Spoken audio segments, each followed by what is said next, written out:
to yet another video of Fun English Class, जहां आप मेरे साथ यानी कि सिमरन के साथ सीखते हैं इंग्लिश अपने घर बैठे बैठे अपने कंफर्ट में और बहुत ही मज़ेदार तरीके से। तो फ्रेंड्स, आज देखते हैं मैं आपके लिए क्या न्यू टॉपिक लाई हूँ। तो आपने होमोनिम्स का नाम सुना ही होगा, नहीं सुना? तो मैं आपको एक एग्जाम्पल से समझाती हूँ। जैसे हम बोलते हैं कि he is my brother from another mother, यहाँ पर जो ब्रदर है वो बहुत ही सिमिलर है हमारे से, हमारे भाई जैसा है, बट उसका ओरिजिन कहीं और से है। ओरिजिन मतलब तो आपको पता ही होगा। ओरिजिन का मतलब होता है कमेंसमेंट या कहीं से शुरुआत जहाँ से होती है। तो अगर आपको इसका मतलब नहीं पता या फिर आपको ऐसे और वर्ड्स जानने हैं जिससे आपकी वोकैबुलरी भी इम्प्रूव हो, तो मैंने लर्निंग वोकैबुलरी फ्रॉम न्यूज़पेपर्स वाली वीडियोस भी बनाई हैं, जिसका लिंक मैंने इस वीडियो की डिस्क्रिप्शन में डाल दिया है। तो फटाफट से वो वीडियो भी देखो और अपनी वोकैबुलरी को इम्प्रूव करो। तो होमोनिम्स हमारे भाई बंधुओं जैसे बहुत ही ऐसे वर्ड्स होते हैं जो कि सेम या सिमिलर होते हैं, जिनकी प्रोनाउंसिएशन सिमिलर होती है लेकिन उनका मीनिंग यानी कि उनका ओरिजिन अलग होता है। जैसे कि बेर, बियर, मैं तुमको झेल रहा हूँ, वो बियर होता है। मैंने एक बहुत अच्छा सा बेर देखा जू में, वो टेडी बेयर वाला बेर होता है। तो चलिए, ऐसे ही कुछ इंटरेस्टिंग वर्ड्स जिनकी साउंड सिमिलर है लेकिन उनका मतलब और उनकी प्रोनाउंसिएशन अलग है, देखते हैं और सीखते हैं इस वीडियो में। सो फर्स्ट, जैसे कि घड़ी में कितने घंटे होते हैं उनको हम आवर कहते हैं। जो हमारे लोग हमसे प्रिय होते हैं वो आवर फैमिली कहलाते हैं। और अगर मैं सेंटेंस में वर्ड यूज़ करूँ देयर आर 5 चिल्ड्रन, तो वो आर होता है। तो तीनों के यहाँ स्पेलिंग्स अलग अलग होते हैं। या फिर जब हम घड़ी के आवर्स यानी कि कितने घंटे हुए वो डिनोट करते हैं, तो हम HOUR वाला आर इस्तेमाल करते हैं। जब हम किसी को अपना बताते हैं कि ये हमारी फैमिली है या फिर ये हमारे दोस्त हैं, उसको आर कहते हैं यानी कि OUR, आर। अच्छा, कई लोग इसको आवर बोलते हैं, this is our family. Our वाली प्रोनाउंसिएशन गलत है, तो आप इसको आर बोलेंगे। और अगर जनरली हमें एक से ज़्यादा चीज़ें डिनोट करनी होती हैं तो हम कुछ ऐसे बोलते हैं, देयर आर 5 बॉल्स, या फिर there are 5 children in the class. तो यहाँ पे जो आर यूज़ होता है वो ARE वाला आर यूज़ होता है। पढ़ाई बहुत इम्पॉर्टेंट है, तो अगर मैं कोई किताब पढ़ रही हूँ तो उसको मैं रीड बोलती हूँ, READ। अगर मैं कोई किताब ऑलरेडी पढ़ चुकी हूँ तो उसको मैं रेड बोलती हूँ, that I have read this book, READ।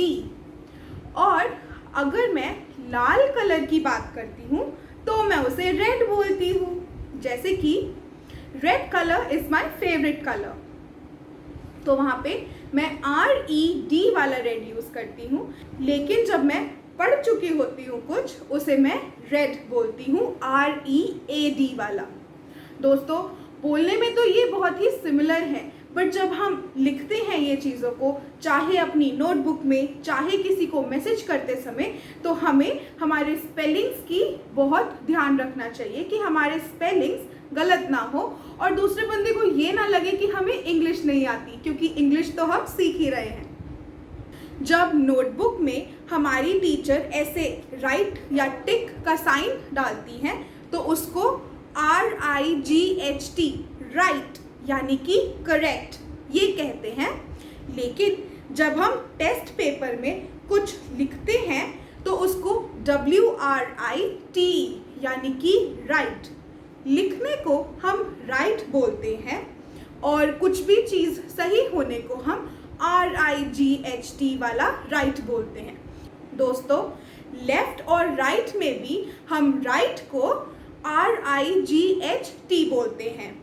चोरी करना बहुत ही बुरी बात है, पर अगर हमें कभी किसी को ये बताना पड़े कि हमारे घर के सामने चोरी हुई है तो उसको स्टील कहते हैं। या फिर किसी ने अगर हमसे कुछ चुरा लिया है तो उसको स्टीलिंग बोलते हैं। STEAL, स्टील यानी कि चुराना। और जिन बर्तनों में हम खाना खाते हैं या फिर कोई चीज़ आयरन की बनी होती है तो वो स्टील कहलाती है, यानी कि STEEL, स्टील। मतलब कि this vessel is made from stainless steel, मतलब कि STEEL वाला स्टील। और अगर किसी ने कुछ चुरा लिया है तो उसको STEAL वाला स्टील बोलेंगे। अच्छा दोस्तों, मंकी की जो पूंछ होती है उसको टेल बोलते हैं, और जो रात को नानी माँ या दादी माँ कहानियाँ सुनाती हैं उनको भी टेल बोलते हैं। तो टेल टेल कौन सा टेल? ओके, मैं बताती हूँ। मंकी की पूंछ को हम TAIL, टेल कहते हैं, और जो दादी माँ या नानी माँ कहानियाँ सुनाती हैं उनको हम TALE, टेल बोलते हैं। दोस्तों, टेल का मतलब स्टोरीज, सिंपली। हाय, बड़ी थकावट हो रही है, आई एम फीलिंग वेरी वीक। तो अगर मुझे ये बात अपने बॉस को एक व्हाट्सएप टेक्स्ट करके बतानी है तो मैं ये लिखूंगी, I am not well as I am feeling weak, WEAK, weak. और अगर मुझे मेरे छोटे भाई बहनों को ये बताना है that there are 7 days in a week तो मैं WEEK वाला वीक यूज़ करती। ओके, ये वाला थोड़ा ट्रिकी है बट हम इसे बहुत आसानी से समझ जाते हैं।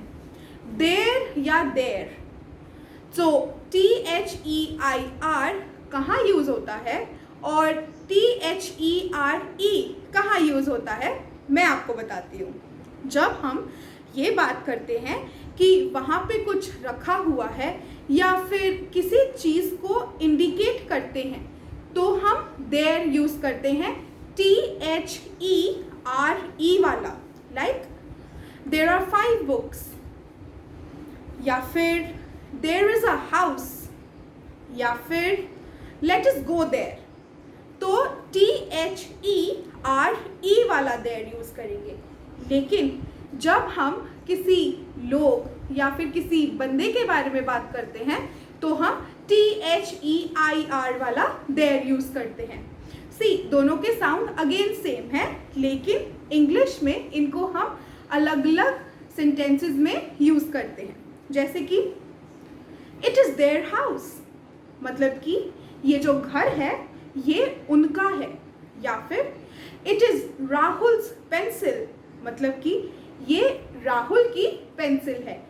तो जहाँ हम कोई भी चीज़ किसी पर्सन को डिनोट करते हैं, किसी पर्सन की तरफ इंडिकेट करते हैं, वहाँ हम THEIR का इस्तेमाल करते हैं। ओके दोस्तों, the sweet life of Jack and Cody तो सबने देखा होगा अपने बचपन में, ये 90s के बच्चे ज़रूर याद करते होंगे।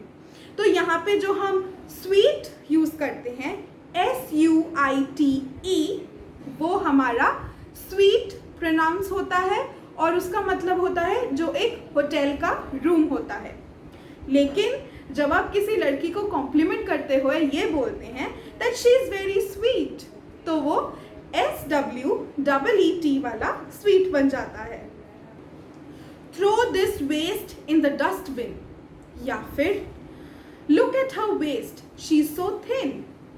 तो यहाँ पे वेस्ट या फिर वेस्ट कौन सा कहाँ लगेगा मैं आपको बताती हूँ। WASTE, वेस्ट, यानी कि जो वेस्ट जो हमें नहीं चाहिए, जिसे हम कूड़ा भी कह सकते हैं, जिसे हमें डस्टबिन में थ्रो करना होता है, या फिर दिस इज़ अ वेस्ट, या फिर यू वेस्टेड योर टाइम। ठीक है, तो इसको हम वेस्ट कहते हैं। लेकिन अगर किसी को हमें कमर के बारे में बताना होता है उसको हम वेस्ट बोलते हैं। कौन सा वाला वेस्ट? WAIST वाला वेस्ट।